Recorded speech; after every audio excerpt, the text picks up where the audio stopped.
Hello everybody, and I hope you're having a fantastic day, and in this video I am back at it with the spawn bins. If you checked my post, I said that in my post I've been having this blue screen of death on my laptop, so I haven't been able to even access my laptop for a while.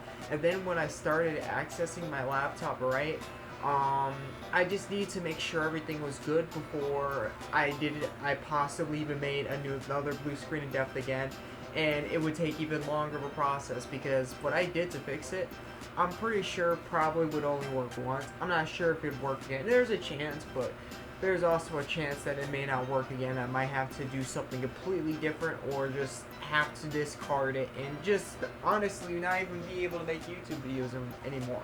And I didn't want that to happen, so I made sure everything was spec and sound, or spec and span, whatever, safe and sound with my computer before I decided to use it, and that took possibly even longer than the blue screen of death. Slightly longer, but even longer. Anyways, I'm done with all that. I am finally back at it, so let's get into the treasure spawn that I actually missed with Glitch Wiz. Okay, so this monster's 37 cost. It's going to have an ability power of 100. It's going to hit for ability power of 163 to 6 times for magic dark damage. This right here, if you ever use Tristan, if you ever had Tristan, if you know how much Tristan does, and by Tristan I mean right here, this one right here, this person, it's pretty much going to be around the same amount of damage. If you're unaware how much damage that is pretty good damage, to be fairly honest. That's going to leave a few scratches, and that's definitely going to leave a few marks, and could possibly, usually not the case, but can possibly kill people, let alone just that. The biggest RNG with this is not if the moves will hit or miss, but it's going to hit around 3 to 6 times. So it can hit anywhere around 3 to 6 times randomly each time you use it. So that's the biggest RNG with this monster and everything surrounding it. So moving on from there, it's going to also have an ability power boosted by 10 for each increased skill level. So it's going to be actually by 200. If you get to level 5, it's going to be by 200, 3 to 6 times. So anyways, moving on from there, just like Michaela and Ava, the bunny, I think it's the dark bunny girl, I'm not sure. They have a magic attack and attack buff of 120% because they increased the buff limit for the magic attack and attack by 40%. The original buff limit is 80%, but this one increases it by 40 for both attack and magic attack. So it's going to be by 120%, and that right there is very, very strong. This is a really good ability to have for especially guild battles. All hands down. Player versus enemy can be helpful. These are regular buffs, so they can be removed possibly very easily in player versus enemy. It's still helpful regardless, and stuff like that. It will cast Frenzy on the user, so the user doesn't have to worry about, especially like a karma happening or something like that, it doesn't have to worry about all too much about that. But yeah, this is especially a helpful ability, and just massive amounts of damage, and just all types of helpful in guild battles, all hands down. It's just beyond helpful, to be fairly honest. It's OP. That's the word I'm looking for. It's overpowered. That's pretty much what it is. On top of it, it's going to recover, not reduce. It's going to recover 20 cost. It's going to reduce usage gouge by 20 for all enemies. It's going to be by 30 if you get to its second awakening instead of 20. It's also for success value of 80, you're going to blind all enemies for 60 seconds. And then it's going to apply Frenzy to yourself. This right here is kind of like a mixture of Michaela and Keyword. And I have seen Michaela and both Keyword used for Uni-Haste. People using Uni-Haste strategies, whether you're being a soldier or treasure hunter. Because soldiers have moves that can increase the Unison, like Antagonize, Glistening Edge. Iron Fortress with Glistening Edge is a nice combo for that. Just stuff that helps them in general. They have moves that help them actually gain Unison. So anyways, moving on from there, I've seen Warsong use like a Michaela strategy where they use Michaela first, they Uni-Haste for Michaela, and some people already switched in that's supposed to be backline, and then after that, they go ahead and just one-shot. I've seen them do that before, and I've seen Sovereignty, the one that just won the recent GGT, use Key right before as their first monster, their first Uni-Haste monster. Okay, that's gone. So anyways, I can't actually show you physically, but that's alright. So this monster is a mixture of both, so what I'm trying to get at is could be a very useful monster for Unison Haste, like for a Unison Haste strategy or ability. I'm not going to say for every, so you're not going to be seeing every type of person use this, and this isn't something absolutely needed, especially if you already got like something that has 100%, 20% buff. So this isn't gonna be like something you're gonna see everywhere, but I'm pretty sure you're gonna be seeing these a couple times around, especially around endgame guilds. You're probably gonna be seeing these a decent amount of times, at least I should say, because it does help out. It does have two abilities from two monsters that have been used for Unihaste strategies before, Kiroy and Michaela. So considering it's a mixture of both, definitely very helpful and handy to have. Coliseum, the damage it does is where it's going to matter the most out of everything it does. When it comes to Coliseum, you don't really need all too much. Stuff like Unison block or Unison prohibit, Madia, Renavir to help with defenses, stuff that counters that like Odin, Brahma and stuff like that, or like monsters that do a lot of damage is usually what you want to be looking for when you're doing Coliseum, because that's pretty much how Coliseum works. As for player versus enemy, this can come in handy for player versus enemy for sure. Like recover 20 costs, the buff limit, and frenzy, all stuff that's very helpful in player versus enemy, but absolutely it shines the most in guild battles. This is a really OP monster in guild battles. I'm not going to say for everything.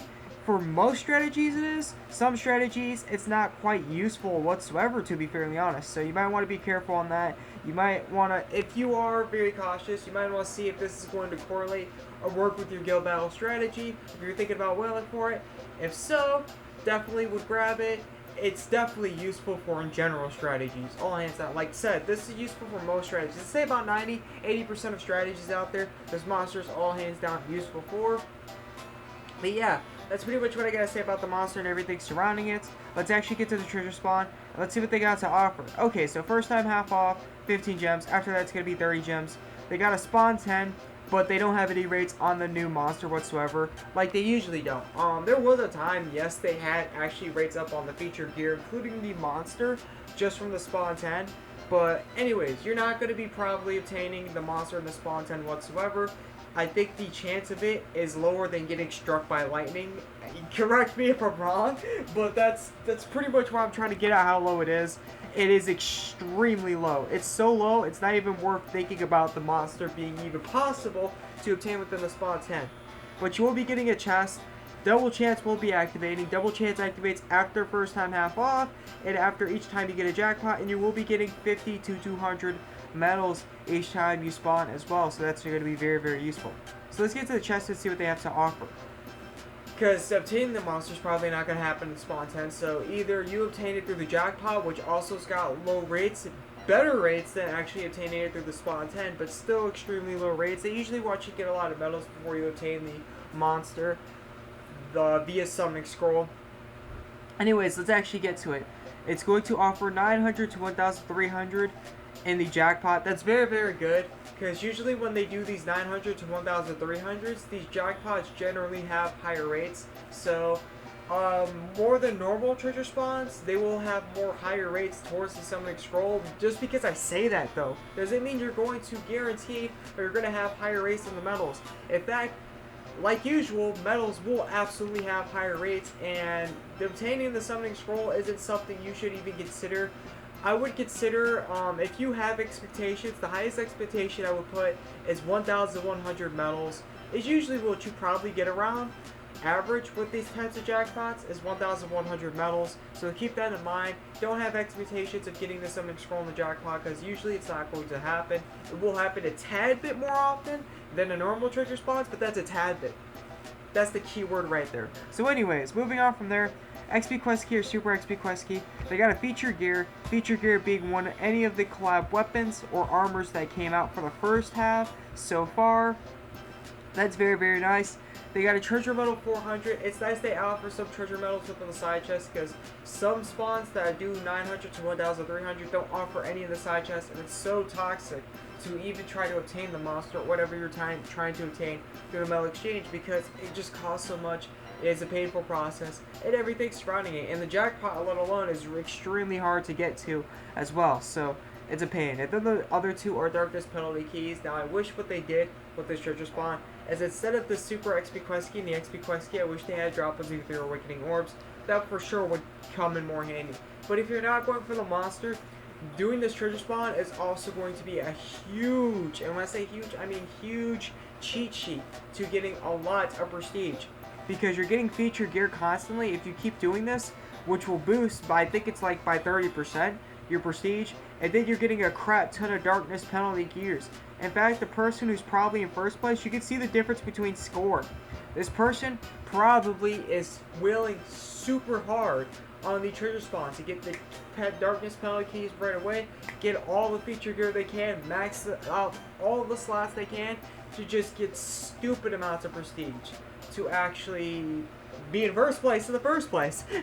So that's an example, or probably an example. It has to be an example of that type of gear score, not gear score, but score they have. I mean, look at the difference. They have to be willing in this for sure to have that type of score. Anyways, yeah, that's an example of what I mean by you can get lots of score as well. Other than that, they do have one set of gear that you can actually obtain in here that might be worth looking at, but that's a maybe. Okay, so they have the Obsidian and the Dark Justice stuff in here. The only reason I would grab the armor is either A, for infusion fodder, B, because you want the cosmetics, or C, for time elemental, because you don't have a lot of time elemental. The weapons actually do have a useful ability called Seal Love. Seal Love has a high proc rate, and it works with any class, physical, magical, or attack testament. Plus, it recovers 5 costs, and they do have extremely high proc rates. So you're getting your 5 costs back at a semi-consistent rate or amounts or whatever. I hope you get the picture that I'm trying to display. Anyways, moving on from there, 37 costs will be probably coming out sometime soon in the near future, so might want to keep that in mind. But anyways, this is the highest cost right now, good time element, and they have been re-releasing Obsidian's weapons and armors a lot, and because of that, it might be easy infusion material too if you are a light whale. If you do spend a bit in this game, but not super much, like a crazy amount. So that right there is also something beneficial when it comes to the weapons. Also, on top of it, okay, so with this reflection, they have physical and magical reflection. If you actually take a look in the new step-up spawn that I will talk about in my next video, they have reflection instead, and if you actually read it, it's both physical and magical in one. So if you're actually looking for reflection in the first place, I would just stick with this, and I'll even recommend reflection. I'll talk about that in the video when I get to it, but yeah. This one does both in one, and it's so much more efficient because you can have as many as you want, but only 2 at a time will proc. Of course, you can stack up more to actually have more of a chance for it to proc. And by the way, when I say add more, I literally mean add more. It doesn't multiply on top of each other. It doesn't fuse into one big rate. It just stacks on top of each other. It adds more. It doesn't multiply by more. So you're not going to fuse it to a big fat rate or big fat number that it's going to activate. It's going to activate individually. If it doesn't activate for one, it's going to check the next. Doesn't activate for one, going to check the next. Not no big number that it starts to stack up like proc rate for, or just like fuse into one big number for a percentage of proc rate, which it's going to proc whatever. So anyways, you can only have 2 of these activated at once. So if you're getting hit by both physical and magical attack, you can only have, like, let's say 1 physical and 1 magical reflection activate twice, which could possibly be losing out on damage. If you have both reflection attached, like, I mean, just reflection double XL attached, considering that it's both, you could potentially be saving yourself a decent amount of damage from whatever attack you're taking. So anyways, moving on from there, that's pretty much what I gotta say about the gear and everything surrounding it. So to shortly review this treasure spawn has a really nasty monster for guild battles. Of course, it's not going to be needed for all guild battle strategies, so it would be wise to consider whether you would need this monster or not, but definitely that 100%, 20% magic attack and attack buff limit is OP as ever can be. And if you don't need the monster, if you're not worried about the monster, the only other reason I would consider even doing this is to get crazy prestige.